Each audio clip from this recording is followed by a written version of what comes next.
Good morning. All of you welcome to our Max Ma'am channel. நான் உங்கள் maths teacher பேசுகிறேன். எல்லாம் நல்லா இருக்கீங்களா ராஜா?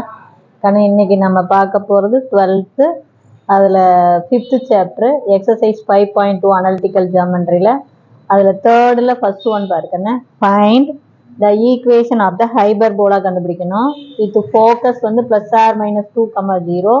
எசென்ட்ரிசிட்டி வந்து 3/2. ஃபோக்கஸ்னா குவியம், எசென்ட்ரிசிட்டினா மைய தொலைவு தகவு. ஹைபர்போலா அதிபர வளையத்துக்கு இதை கண்டுபிடிக்கணும். அதிபர வளையத்தினுடைய ஈக்குவேஷனுக்கு இது கொடுத்துருக்குறாங்க. நம்ம ஈக்குவேஷன் கண்டுபிடிக்கணும் ஹைபர்போலா.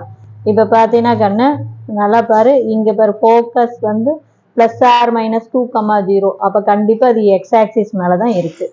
அப்போ சென்ட்ரல் இருந்து +2 ஒரு ஃபோக்கஸு, -2 ஒரு ஃபோக்கஸ். அப்போ கண்டிப்பாக சென்ட்ரு 0, 0. அப்போ இது ஒய் ஆக்சிஸ், இது எக்ஸ் ஆக்சிஸ்.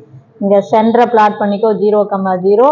சென்ட்ரல் இருந்து 2 யூனிட் டிஸ்டன்ஸில் நம்ம ஒரு ஃபோக்கஸ் இருக்குது. அது வந்து +AE, 0 ஃபார்முலா பிரகாரம் நம்ம கொடுத்துருக்கிறது +2, 0. அதே மாதிரி சென்ட்ரல் இருந்து லெஃப்ட் சைடு ஒரு ஃபோக்கஸ், -2, 0 ஃபார்முலா -AE, 0. அப்போ இப்போ கிவன் நமக்கு ஃபோக்கஸ் கொடுத்துருக்காங்க. என்ன கொடுத்துருக்காங்க? +r-2, 0. அப்போ நம்ம ஃபோக்கஸுக்கான ஃபார்முலா +r-AE, 0. இதையும் கம்பேர் பண்ணு. அப்போ ஏஇங்கிற இடத்துல 2 இருக்குது. அடுத்து எசென்ட்ரிசிட்டி இ வந்து 3/2ன்னு கொடுத்துட்டாங்க.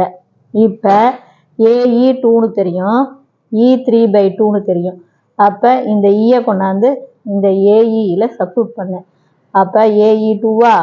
அப்போ ஏ இன்ட்டு நம்ம எசென்ட்ரிசிட்டி இக்கு பதிலாக 3/2 போட்டுக்கலாம் ராஜா. அப்போ இங்கே டிவைடாக இருக்கிற 2 இந்தாண்ட போனால் multiple, 2 2s are 4.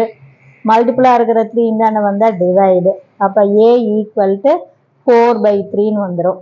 A தெரிஞ்சாவே A square தெரிஞ்சு போயிடும். அப்புறம் பி ஸ்கொயர் ஃபார்முலா எழுதலாம்.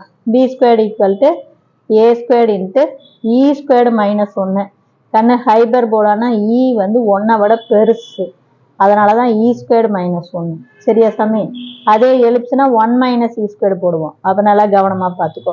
அப்போ B square equal to A square, ஏவை ஸ்கொயர் பண்ணால் 4 ஸ்கொயர் பண்ணால் 16, 3 ஸ்கொயர் பண்ணால் 9 ப்ராக்கெட்டில், இ ஸ்கொயர் பண்ணால் 3 ஸ்கொயர் பண்ணால் 9, 2 ஸ்கொயர் பண்ணால் 4. அப்போ 9/4 -1.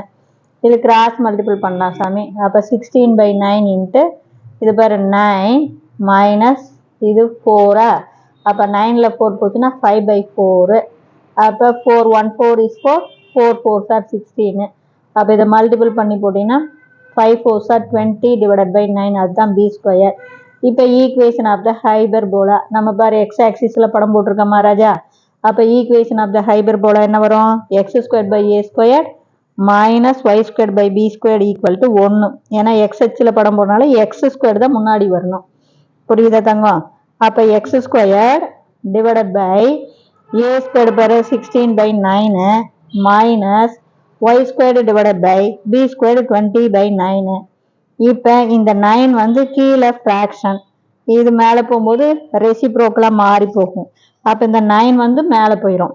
அப்போ அதே மாதிரி இந்த 9ம் மேலே போயிடும். அப்போ நமக்கு என்ன கிடைக்கும்? 9x² divided by 16 minus 9y² divided by 20 equal to 1ன்னு கிடைக்கும். புரியுதா தங்கம்? இது ஒன்றுமே இல்லை, ஜஸ்ட்டு ஃபோக்கஸ்லேருந்து ஏஇ தெரிஞ்சு போயிடும். எசென்ட்ரிசிட்டி அவனே கொடுத்துட்டான், ஈயை கொண்டாந்து இதில் பிரதிட்டினா ஏ தெரிஞ்சு போயிடும். பி ஸ்கொயர் ஃபார்முலாவில் போட்டோமா பி ஸ்கொயர் தெரிஞ்சு போயிடும். அப்போ ஏ ஸ்கொயர் தெரியும், பி ஸ்கொயர் தெரியும். ஈக்குவேஷன் எக்ஸ் அச்சு மேலே, அப்போ x² தான் முன்னாடி இருக்கணும். இவ்வளோதான் இதில் பிரதிட்டுக்கிற ஏ ஸ்கொயருக்கும் பி ஸ்கொயருக்கும். சென்டர் நமக்கு இல்லை ராஜா. அப்போ எக்ஸுக்கு பக்கத்துலேயும் ஹெச் வராது, ஒய்க்கு பக்கத்தில் கே வராது. புரியுதா தங்கம்? Wish you all the best. Thank you.